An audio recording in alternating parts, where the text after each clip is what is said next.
Kita ke informasi berikutnya, Presiden Prabowo mengklaim telah menyiapkan langkah strategis untuk menghadapi kebijakan timbal balik tarif impor yang diberlakukan Presiden Amerika Serikat Donald Trump.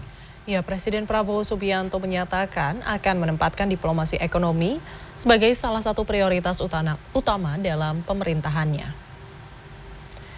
Saat bertemu para pemimpin redaksi media nasional pada Minggu 6 April lalu, Presiden Prabowo menegaskan pemerintah tidak akan diam dan segera melakukan langkah diplomatik serta ekonomi dengan sejumlah negara mitra. Prabowo juga menegaskan komitmennya untuk memperluas jangkauan ekonomi nasional ke wilayah pasar baru seperti halnya Afrika. Menurut Prabowo, pengusaha Indonesia perlu memiliki visi global dan tidak bergantung pada satu negara. Satu hal yang saya ingin sampaikan.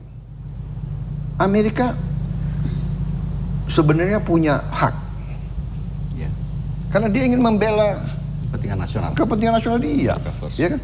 Bayangkan negara-negara lain punya surplus $300 miliar, $200 miliar, $100 miliar, ya kan? Benar nggak? Ya, dibenarkan oleh WTO juga. Iya kan? Kita ini termasuk surplus yang kecil, tidak terlalu besar, $18 miliar. 17 ya, tapi maksud saya juga ya, pengusaha-pengusaha kita juga harus istilahnya punya long term planning, ya. Dan tidak tergantung kepada satu pasar yang enak.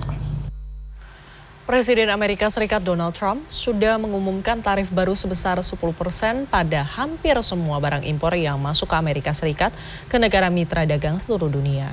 Selain itu, Trump merilis tarif imbal balik terhadap sejumlah negara termasuk Indonesia sebesar 32%. Kebijakan ini dikhawatirkan akan membahayakan nilai tukar rupiah dan memicu terjadinya PHK di industri padat karya.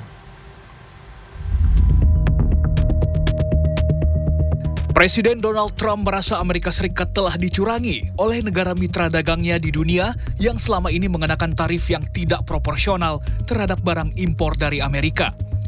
Sebagai balasannya, Trump mengenakan tarif imbal balik atau reciprocal tariffs kepada negara mitra dagang tersebut.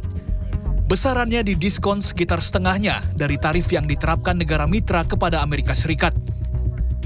Amerika akan menggunakan uang yang dihasilkan dari tarif tersebut untuk mengurangi pajak dan membayar utang negara.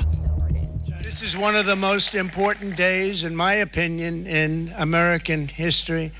It's our declaration of economic independence. Reciprocal tariffs on countries throughout the world. Reciprocal, that means they do it to us and we do it to them. Dalam papan besar berjudul Reciprocal Tariffs yang dirilis 2 April kemarin, Indonesia muncul pada daftar tarif tersebut di antara 160 negara lainnya. Indonesia disebut telah menerapkan tarif sebesar 64% untuk barang-barang dari Amerika Serikat. Amerika Serikat akan mengenakan tarif sebesar 32% terhadap barang-barang Indonesia yang dijual di Amerika.